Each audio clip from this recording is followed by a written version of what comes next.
Hello, everybody. Denisse here. Welcome to our RED program translation video. In this opportunity, we're going to be working with the RED program 145, which corresponds to Lab 18, 2025.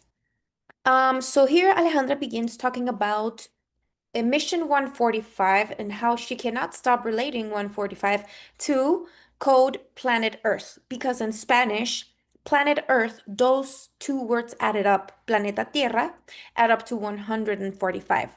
And this is a concept that was born in the beginning of LGC, in the early stages of LGC. And we also know that if we add up, because she said planet is the last name of the name. We have planet Venus, planet Mercury, planet Earth, etc.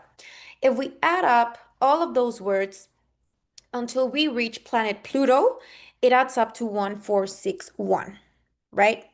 So another thing that we have is that by the end of lab 18, we have frequency 288, which is the frequency that initiates the signal in 2012.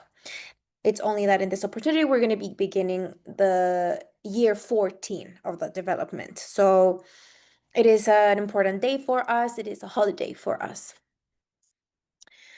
So another thing is that she adds these four new things to the graph. I believe in the last program, we were working with this one and this one, right? The 70,000 days of occurrence of Dmitry Mendeleev and 7,011 days of occurrence, right? Of Dmitry Mendeleev. And these two things enclose the 10 missing days that happened in the transition from the Julian calendar to the Gregorian. So what we can see here on the first day of Lab 18, 2025, the 30th of September, we can see that Dmitry Mendeleev's days of occurrence are 69996, right? So here Alejandra says that if we read that, if we have a reading from the subatomic scale, it means that the collective memory is going to be updated completely. 69996, right? And this is something that has to do with apparatus 507 and specifically Asume, the year Asume 2025. So this means that if we don't have an assumed subatomic scale, then the subatomic scale of the cosmos is going to be the one that is going to be recodifying the positioning of each one of us. If we don't have an assumed subatomic scale, then it's going to be the subatomic scale of the cosmos, the one that's going to be redefining our positionings. Then she goes on talking about the 3rd of October, right? Which is here, day 4 of lab 18. Dmitry Mendeleev has 69999 days of occurrence. So here she starts to recall what happened on the 3rd of October of 2013. And she starts to recall that it was in the transition from event 4 to event 5. So it's very synchronic, because what happened on the 3rd of October of 2013 was that there was a mutation of number 4 in the typography or the font Times New Roman. You know that we've been working with this concept as well, and this began in 2013. Remember that not so long ago Alejandra named, I think it was the 3rd of October, probably 2023 or something like that, where she named space-time New Roman, right? So what happened on the 3rd of October 2013, we know this, was a mutation of number 4 in that font.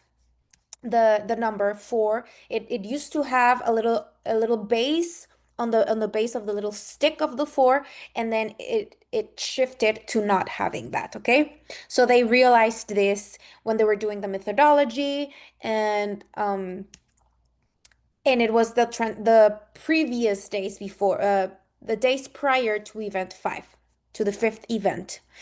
So now what Alejandra makes like a reading of this. She says that this happens because there was a shift from plane 4 to plane 5. We're talking about event 4 and event 5, right? what happens is between 4 and 5, the margin of error becomes strict. It is no longer flexible. Why? Because it is about sustaining an antenna that is calibrated with the universe. Okay, so it doesn't have to do with our unified field or our collective memory. This has to do with a calibration with the universe when we're talking about that plane 4 to plane 5. Okay, because what we call plane 4 is simply something that constructs the arguments for the third dimension. The fourth plane is something that constructs the arguments for the third dimension. So it has nothing to do with connecting with the universe, because the fourth plane is working inside the collective memory. Why? Because it's working with the arguments of the third dimension. So it doesn't need the antenna, it only needs the unit of memory. So the transition from orbital 4 to orbital 5, event 4, event 5, had all of these variables, right? So that was what the 3rd of October was all about. Then we have another 3rd of October, which is on 2023, which is the attosecond specifically. And I am not sure the date of when she named the space-time neuron, and I lost all of my data because the app updated and I just lost it. But what we do know is that the attosecond, the Nobel Prize of the attosecond happened on the 3rd of October, 2025. We've talked about this plenty in previous Ale and Red programs. So this 3rd of October of this year, it has been 2 years since we have had in the social code the notion of the attosecond. Okay, so 3rd of October has always been important for us in the development for all of these reasons.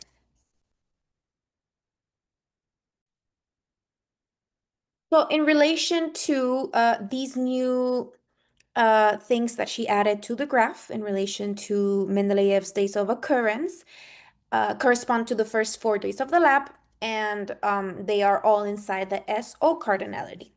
So here she goes on explaining that SO is a space of the collective memory where our assignations are being contained. What she means by this is RAM contains REM and ROM between room and RAM. RAM and room contain the ones in the middle, correct? That's what she means by that. So the logic of SO, which is RAM position, and the rumbo of SO, which is day 4 of each lap. So what is being updated in relation to the days of life of Mendeleev 69996? There is an update inside the collective memory. That's why we have a 6 to the left and a 6 to the right.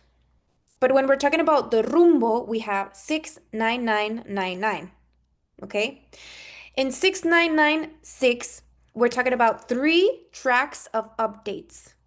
Then after that, I'm going to have 70,000, 70000. This is day 5 of lap 18. A new solar value. So what is it that is critical to update an antenna in a solar code? What is critical to update an antenna in the solar code? We know that that's berkelium, right? 97. Okay, so the 4th of October, she jumps to the 4th of October, okay? And there's a relation. She jumps from berkelium to the 4th of October of 1582, which is solar day 577737, okay? And then she looks, okay, why is she going to the 4th of October? Because it is the 4th of October of 2025 when Dmitry Mendeleev has 70,000 days of occurrence, okay? So from there, she goes to the 4th of October, but of 1584, which is the last day of the Julian calendar. And then she goes and looks for the constant between the 4th of October and when Mendeleev is born. And what we find is 91793. So that is where she finds berkelium, okay? So if we make a reading of 91793, if we read it from the right, we're going to see that it is the perception of berkelium in the receiver. Okay, this is not about Mendeleev. This is about what has occurred under the potential of the introduction inside that public structure. Okay, so it's not about Mendeleev. We know this. We should know this by now. She makes a lot of emphasis on this. It is about space-temporal structures. It is not about what Mendeleev did. Um, okay, so 91793, the constant between Mendeleev's birth and the 4th of October of 1582. The perception of berkelium in the receiver. So it is about what mess is the receiver in. Leo, Berkelio, what mess I am in, right? So this is exactly what the parabolic is going to be receiving to be able to make any kind of update to the gravitational position. Okay. Um, okay, so another thing she talks about in relation also to Mendeleev's days of occurrence by the end of the lap, on the last day of the lap, which is the 15th of October. She made that calling for event 7011. She made a calling, and she made that calling specifically for the people that had high resonance with the development. Why did she do this? Because she knew that the development was moving towards a new level. And this can only happen if there is a high level of resonance. If there is resistance, there is no way that the development could move to another level, because what resistance does is that it compares whatever the signal brings with whatever is already in the collective memory. That is what resistance is. The thing is that the antenna is outside of the collective memory. If the antenna is not outside of the collective memory, or if it's just not there, the antenna is not active, then what happens is that it is going to be a program, the one that activates different parts of that program. We receive it as an impact, and then we have a reactive. And all of that is controlled by the collective memory. Okay, but this happens when there is no antenna. I only have the only option I have is a program that is controlled by the collective memory. So if the antenna is not there, there is no reception, the collective program moves forward, and if resistance wins over resonance, there is no way that we could move the development towards a new level. But if resonance wins over resistance, then of course it can move to a new level. Okay? So we are fulfilling our 13 years of the development. We are about to begin year 14. And Ale says, if only one single part of the instruction would have been checked against the collective memory, it would have diverted the signal. This is something that I found very, very uh, important. If only one bit of the instruction had been checked against the collective memory, it would have diverted the signal. And we would not be right here learning about all of this right now. So this is very important. Resistance has to do with wanting to associate with something that is in the memory already. That is resistance. So it is important that we just learn to identify it, because the logic comes first. It is synced into by the antenna based on resonance, and then that's why we have an early detection of the signal, which was 13 years ago. Okay, now if I am going through the instruction based on resonance, I do not make a transgression of the frames. I maintain my resonance when it's fighting with resistance. What's going to end up happening? The data synchronize. The data ends up synchronizing. And that this is why we have data. Because the fact that Mendeleev's days of occurrence frame that hole between the Julian and the Gregorian calendar, that is data.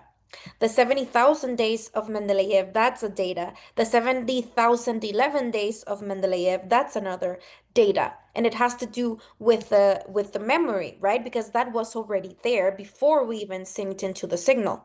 The thing is that all of these things, these are data. But these data, these pieces of data come to us after 13 years. The logic came first, the data came later because the logic comes with the antenna, but the data comes with the memory. So when the memory and the antenna are synchronized, the unified field becomes legible. We are able to read the unified field, of course, on terms of the space-temporal structure. So that is what this is. This graphic that Alejandra presented to us of lap 18 in relation to Mendeleev, this is what a legible unified field is. This is memory synchronizing with the antenna. And this is the unified field becoming legible. That's what that is, okay? But of course, she's not talking about legible at the scale of the documentation, right? Because that would be trying to guess what's going to happen in the future. No, that is fourth plane. It has nothing to do with space-temporal structures, okay? So, if the focus is placed on the fourth dimension towards the third, then of course this is not going to be able to happen because I am only focused on the arguments of the third dimension and the collective memory. In the other hand, we learn about these frequential convergences when everything has already occurred. Because before everything has occurred, we have the logic. Now, in the third dimension, data comes first, right? This is what scientists do. Data comes first, and then they start speculating based on that data and try to test that data. But that is not what happened here. This did not begin with data. The process of LGC does not begin with data. It begins with detonants. It does not begin with data, it begins with triggers. And what was this trigger? It was the event of Corbera in Cusco, Peru. That was a trigger. And it was an involuntary trigger. And it happened between the 16th of September until the 14th of October. It lasted only 28 days. And in that frame of time, what was affected was Alejandra Casado's personal scale and clan. And that's it. Everything that happened inside Alejandra Casado's reconnection was in relation to her personal aspect and clan aspect. The rest is scalar, and that lasted 13 years and it still goes on. The difference between the personal content and the content that has to do with space-temporal structures is completely different. It has nothing to do one thing with the other, right? And that's why Alejandra calls it global quarantine, because it has nothing to do with Alejandra Casado, the person. Now, logically, Casado, the person, is inside the equation because she presented herself in the place. She did what she had to do to have to allow what happened to happen.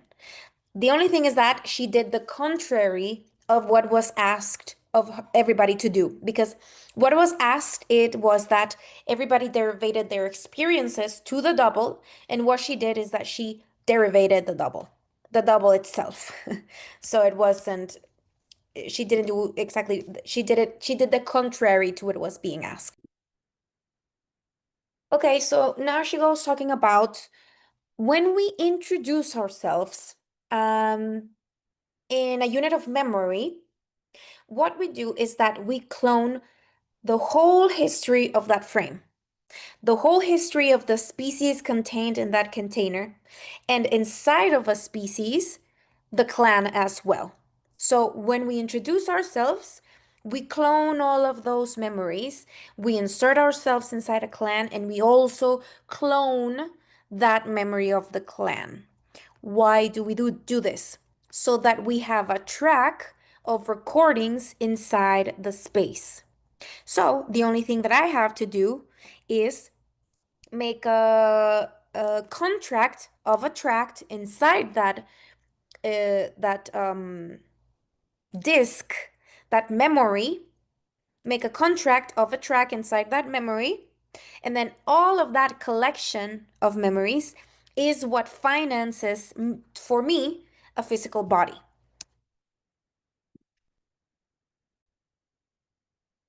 So there are many scales that have to be very carefully perceived and detected because it is the last little part, the one that corresponds to the person, but it is a very small part. So the fact that we are looking at all of this, um, it doesn't have to do anything with the personal life of Mendeleev. And this is something that Alejandra always wants to emphasize on because it has to do with other levels that are going to be providing resources to the last link, according to if those levels are configured in good quality, the resources that the last link is going to be receiving are going to be of really good quality. But if all of those configurations are not of quality, what the last link receives is going to be a bunch of experiences that are going to be contradictory and rough. Why? Because there is no work in anticipation. There is a work, there is a task in only in relation to the memory. There is no task in anticipation, there is only a task in relation to the memory. The thing is that the memories are experiences that came as they came in the quality that they came, and that's how they were recorded. So when I am going to be cloning all of these historical memories, of course I'm going to be having these reactives. But these reactives, if there is an observer that is in another frame, that observer is going to be using these reactives as anchors, as part of the belonging to the container. So that observer is going to be able to neutralize these reactives. And this is something that has been happening to us that we resonate with LGC, not to the ones that are in resistance to LGC. Because we are learning to be able to neutralize our reactives. And we have been able to notice these neutralizing of the reactives as 1 year passes and another comes by. But important thing to know is that the fact that this happens to us doesn't mean that it is happening to everybody all around us. Because every single person is being guided, whether by their resistance or their resonance. If their resonance is absent, the only thing that's going to be active is going to be their resistance. And the only thing that they're going to be doing with the fourth dimension is they're going to be using that to argument the conflicts in the third dimension because it is the only variable that they can obtain uh for the only variable that they can obtain from the fourth dimension is the conflicts because the third dimension is not being administrated, it is only being argumented. Now, when we enter the stage of administration, conflict doesn't make sense anymore. What actually makes start to make sense is the argument. So, argument instead of conflict, because that is going to neutralize what we have underlying and what's going to be detonating as a conflict, because the chemical scale has a memory of conflict. So, because the chemical scale has a memory of conflict, everything I'm going to feel is going to is going to feel conflictive. Because why? Because that comes from everything that was recorded. It comes from the memories.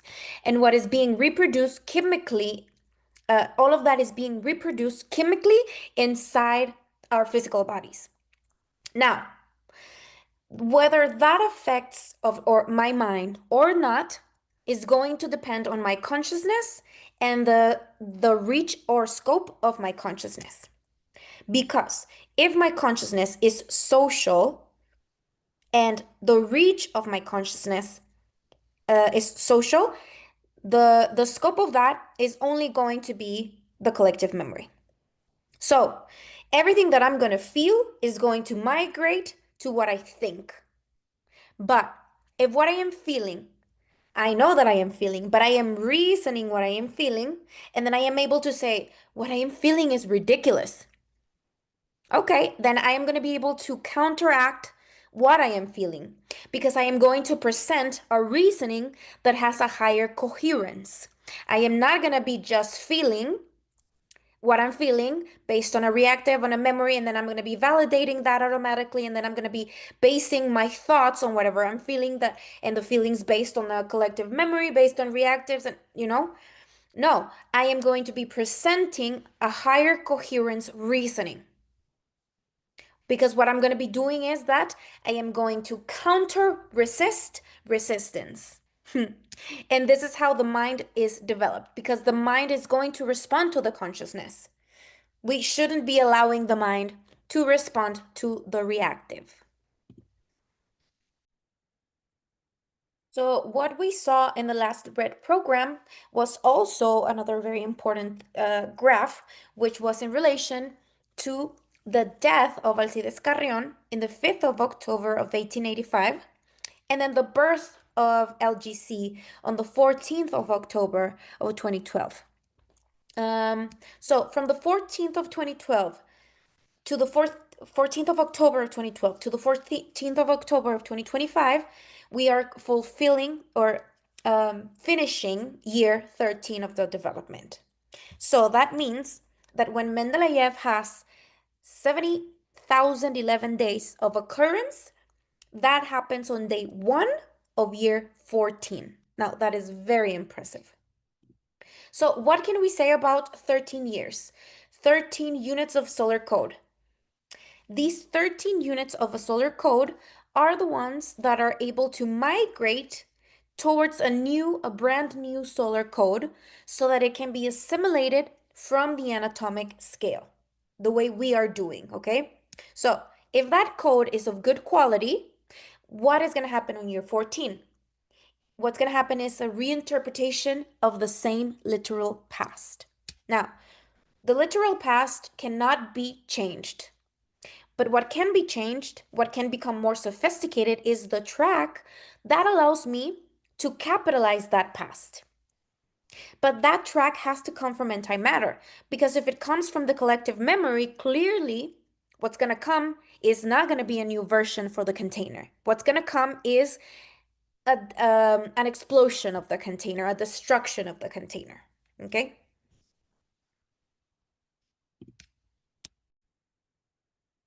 So, for example, the last secular year we had was the 1900.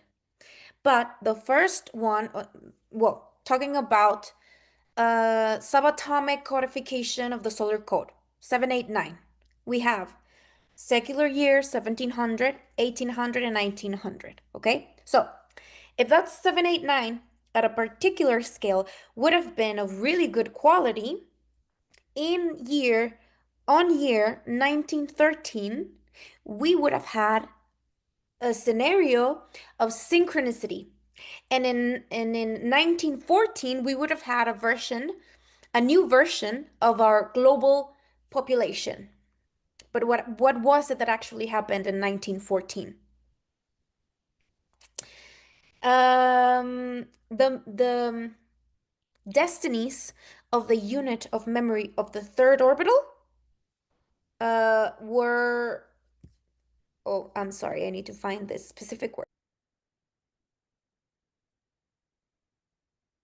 Okay, so the accurate translation for this is the estrangement of the destinations of the memory unit of the third orbital. The estrangement of the memory unit of the third orbital. Okay, that's what actually happened in 1914, meaning global war. Why? Because the occurrences were not convergent. The occurrences that affected the contents have an origin of in the cosmos. They were not properly filtered by Sol. That's what Alejandra means by quality of the code. If the occurrences that are having an impact on the ionosphere of the Earth are not previously filtered by the sun, properly filtered by the sun, then on year 14, after that new code, clearly we are moving towards a scenario of war, an estrangement between us.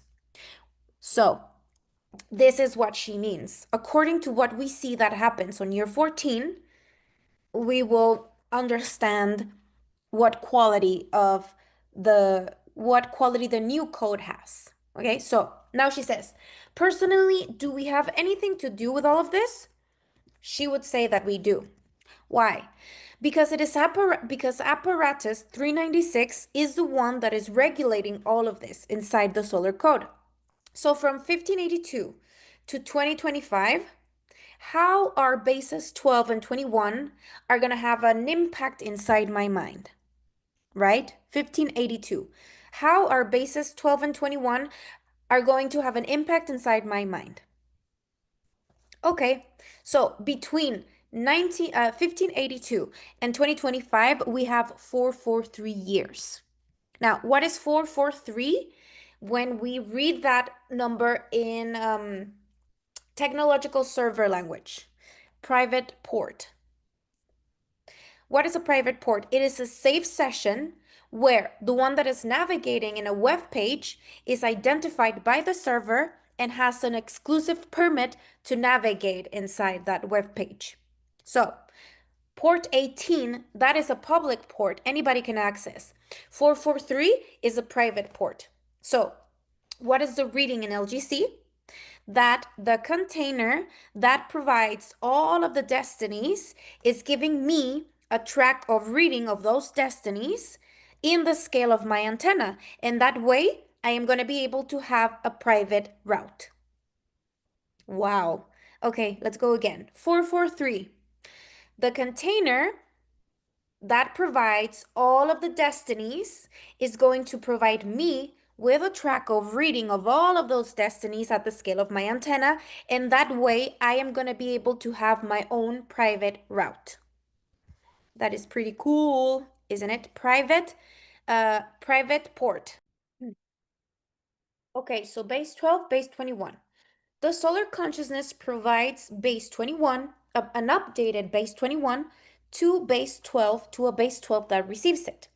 The base 12 that receives it is the anatomic scale over here, down here. And the provider is the solar scale. Now, is that working or is that not working? Because for this to work properly, my solar consciousness needs to be working properly. And what if my solar consciousness is not there? What if it's absent? Well, Alice says, I don't know what the resolution that Sol will have in relation to all of those contents that it has on board that are infiltrated, that they have not paid the their access to be able to use the rules of materialization of this star. Because all of these things that we're talking about are critical. So Alice says, I don't know what Sol is going to do with all of those cases of creators of content. Influences of the cosmos that have a direct impact in the ionosphere of the Earth, and what they do is, all they do is just try to take advantage as much as possible without having in their consideration the frames and the containers. So it is an issue that has to do with the contents, right? I go from the universe into planet Earth directly. I think you missed a couple of pay of checkpoints. You missed a couple of checkpoints, and now the ticket box to access this materialization space will become more and more strict. So how is this gonna happen for us humans over here? We don't know. So this is what we are observing, and we are learning about how this is going to be executed. Okay, so what happens in 1582? The laws of the calendar change. And what happens is that there is an introduction of an algorithm so that we enter in synchronicity with the solar surrounding, the solar entorno. The solar entorno asks of us that we take charge of the infrastructure from antimatter towards matter, and to be able to administrate the space of the collective memory. That is an extra. To be able to administrate the space of the collective memory and be in charge of the infrastructure, that is a plus, okay?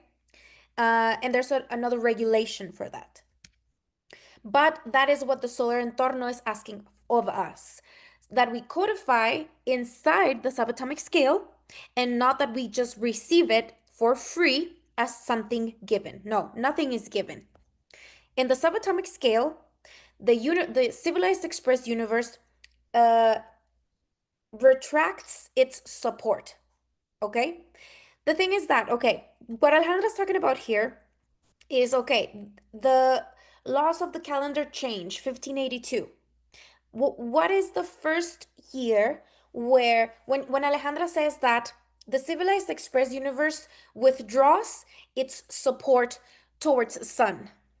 That is what she's talking about. The changes in the laws of the calendar.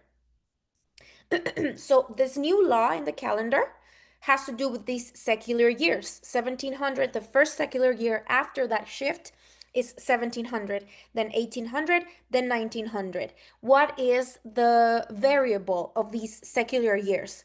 That um, there is no extra day. There is no day 366 on a leap year.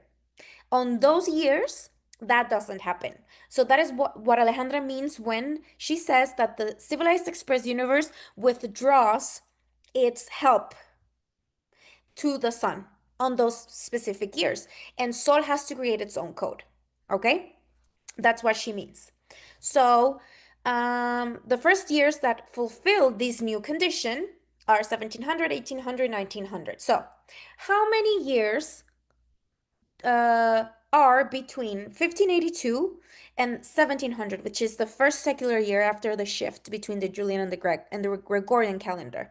118 years. And we find what? We find Oganesson. What is Oganesson? The public octave, or the octave of the content of the context. Okay, so 118. The container, because we know that the container is a public space, so we're not able to have in a previous way, in an anticipated way, all of the contents. That is impossible. So what we have to do is route from the antimatter, and that is why we have Toganeson, is adding the 21 base to the Oganeson, okay? So um, we have 1700, 1800, 1900. If that codification that is made in each of those years, and on the 13th year after the 1900s, the new code doesn't synchronize, what we have on the 14th year is an estrangement. All of our occurrences happen in a divergent way. Now, that was in 1914. But what are we seeing now that we're beginning year 14 of LGC? What is happening with Gen C? What happened that began in Nepal?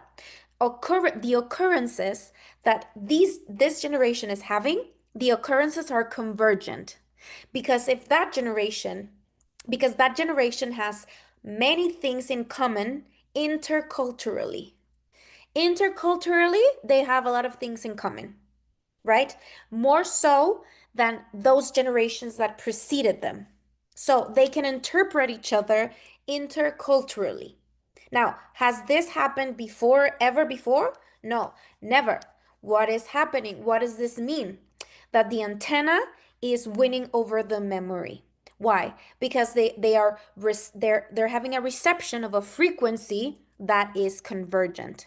Now, they're having this reception particularly. Each and every one of them is having that reception particularly.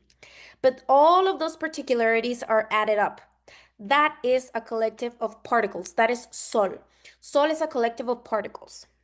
Now, when we project ourselves in the anatomic scale, each and every one of us is going to have an apportation of a fraction of that totality. Each and every one of us is gonna provide a fraction of that totality, right? Because we're a collective of particles. Okay, now, are they all reasoning all of this? No, they are executing this. So, what do year 2026 and 1582 have in common? They are both asimila years. So between 1582 and 2026, we have 444 years. Therefore, all of the destinies are conciliated between matter and antimatter. Now, if the actors are aware of this or not, Ale says, that's not my problem. That is the problem of those actors. But that there is going to be a convergence of destinies, there's going to be a convergence of destinies. If whether it is with consciousness or just directly towards execution, I don't know. Because she says, I don't know if those are authors or if the architects of those tracks of the container are providing everything already made. So, some actors are going to find everything already made, everything already at hand. So she says, I don't know, but because my main identity is of a subatomic scale, she can't not observe all of this. But if the main identity of somebody is not of a subatomic scale, then all of this is blind. Ciego. Ciego in Spanish is blind. So then Alejandra makes a reading of that word blind. Ciego, we have 39 CI. If the update changes the gravitational logic, GO, that redefines the agenda. Okay? CI 39. If the update changes the gravitational logic, EG, that redefines the agenda. O. So she says, I am making a reading in machine language. So what does blind or ciego mean? They're going to be executing something, but they're not going to be able to read what they are executing. They're only going to experience it. Experience is the last link. So Ale says she's very surprised, very moved, and very excited about all of this. So lab 18 is where we include the value of the other, not me. So on what is it gonna depend the amplitude of this lap? Whether or not I have consciousness of all of this, because the other is going to be recording a preference and I'm going to be recording another preference. So if I am able to accept that the other has a preference that is different than mine, I'm going to be able to coexist. Of course, because this is a value that is not my own. So this is very important to be able to inhabit the unified field, to have even more into consideration the value that is not my own than even my own, to consider even more the value that is not my own than my own, because the value that is not my own is way more determining than my own, because my value, I can have it in the antimatter, but the value that is not mine, I have to map it out so that I am able to adjust my own. So this is like really important. It's even more important to map out the value of the other than my own. So Ale says it is very impressive how everything is putting itself into evidence. Things are putting themselves into evidence on their own. So here she starts to talk about something that's very important, okay? And it's related to interpretation.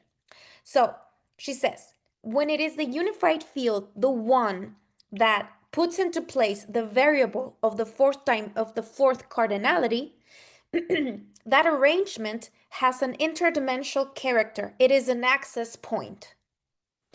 But when I am the one that is recording this preference from my own preference, it is the contrary. It is closed. It is not an access point anymore. It is a closed point.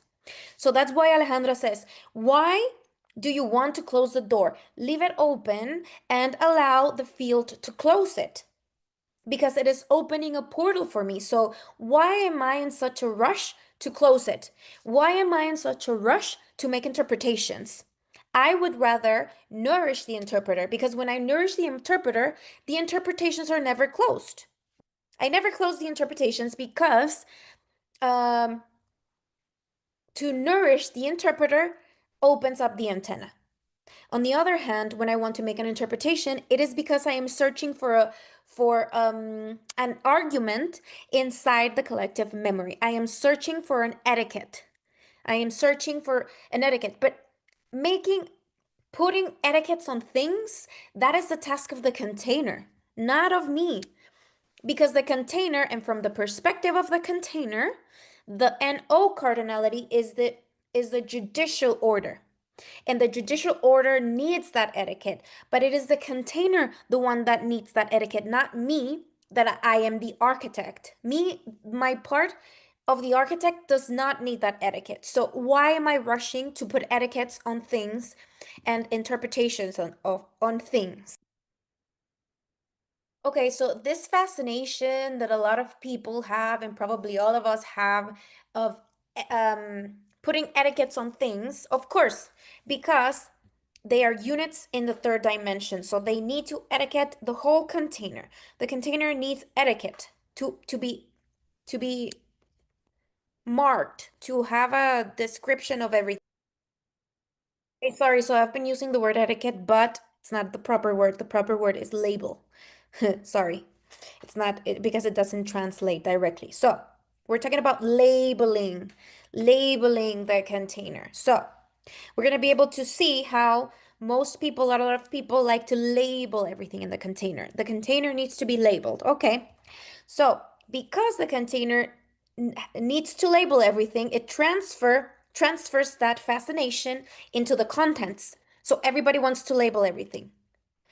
But what happens is when the content labels things, it interprets things, it leaves a closed fourth cardinality. And what happens with that? The central nervous system becomes calm. It is not excited continuously. So I begin to work on a closed circuit. And that allows me or makes me inhabit calmness. So labeling, what it does, what it brings is calmness. So because I want to be calm, I label. Now, what does Ale say? For me, what makes me calm is the argument, not the label. Why? Because I follow a scalar logic. So she calms herself through the argument, not through the label, because she follows a scalar logic. What does that mean? That every year she's going to be on a different scale. The one that loves to label things only wants to be in the only thing that they want is to become this year and become the next year and become the next year, because their logic is not scalar. It is a logic of scale. So there's a difference between a scalar logic and a logic of scale. So they're not the same thing, right? If somebody loves to label and recognizes this registry of calmness that we're talking about, and it recognizes the logic of this, what happens?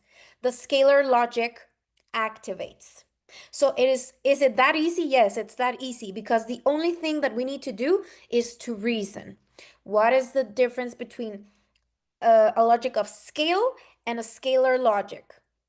In the logic of scale, I am calm because in the logic of scale, I am calm because the memory of the container has a program where I have a space. And if I have a space inside the collective program, then I am going to have a repetitive and monotonous task that is going to argument the meaning of my life. But I am going to have a marvelous central nervous system.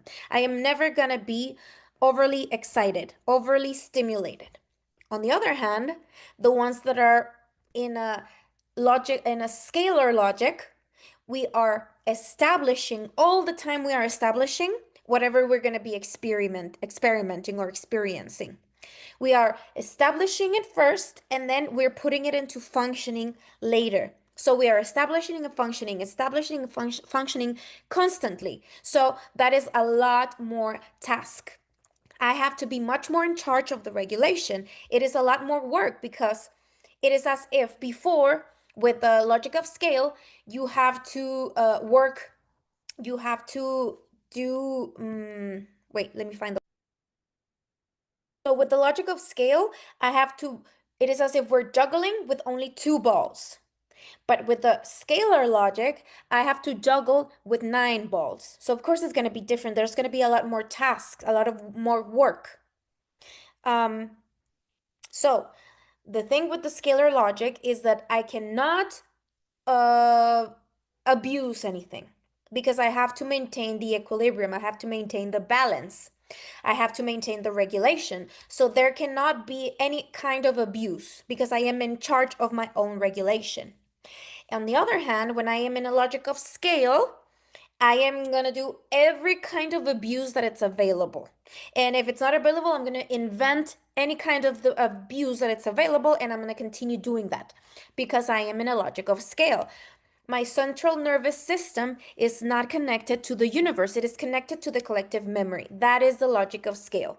The transgressions are going to tend to infinity until they burst the container with the logic of scale. Now, if we all reason a little bit and put ourselves in a scalar logic, it's going to be an argument that's going to sound like this, like, oh, I have just what I need, and just what is necessary to record my preference of today. And tomorrow, I'm going to see what I do with tomorrow because my central nervous system is going to be compromised with my own equilibrium because it is scalar. It is not of scale. So it has to do with the connection and not with communication. When I am in a scalar logic, it's going to be the primary interest is going to be to preserve the connection, not communication. It is not that one or the other is more important, but one is going to be more important than the other.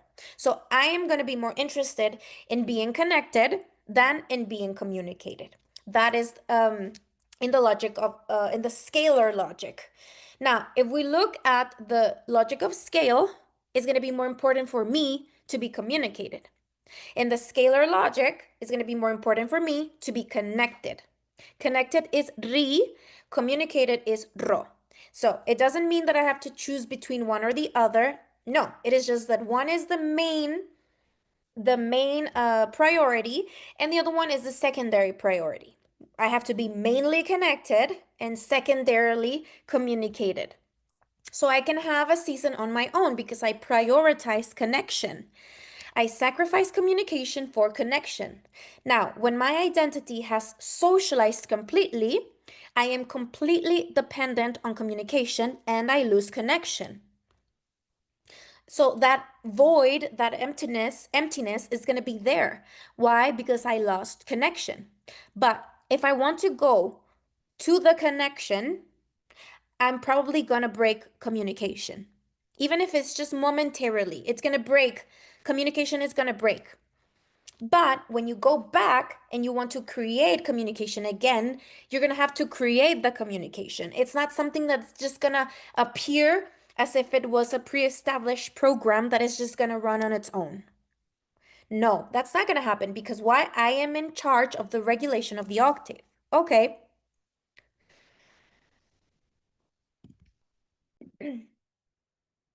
Okay, so lap 18, let's go back to lap 18 and the value of the other that is not myself. Okay, this is what lap 18 is all about. How I have mapped the values that are not my own so that I know what is the reason for this, so that I know the distance I am gonna keep from each and every person that I have mapped out. Because using the other as a space of projection of myself, that's not a good idea. Because this is what happens, this is what appears by default. To use the other person as a space of projection of myself, that is like what happens by default. But um, when everything that I expect from others, I do it for myself, the freedom that I am able to breathe when I lose myself from the approval of the other is just amazing. So, we're getting close to the end. Ale says that there are many things that are only able to be understood after several years. So it is not, we're never going to be able to understand everything at the first moment it appears. So generally, when we are interpreting something too quickly, it's going to be based on a distortion. So it is very important that we are slow in the interpretation because the unified field arranges everything very majestically and very carefully So why should we want to substitute that? All right, so she closes the emission with happy 13 years of LGC. Happy anniversary. So that is what we have for today, you guys. I'm sorry for the delay, but here it is. I hope you guys enjoy it, and I will see you soon. Bye bye.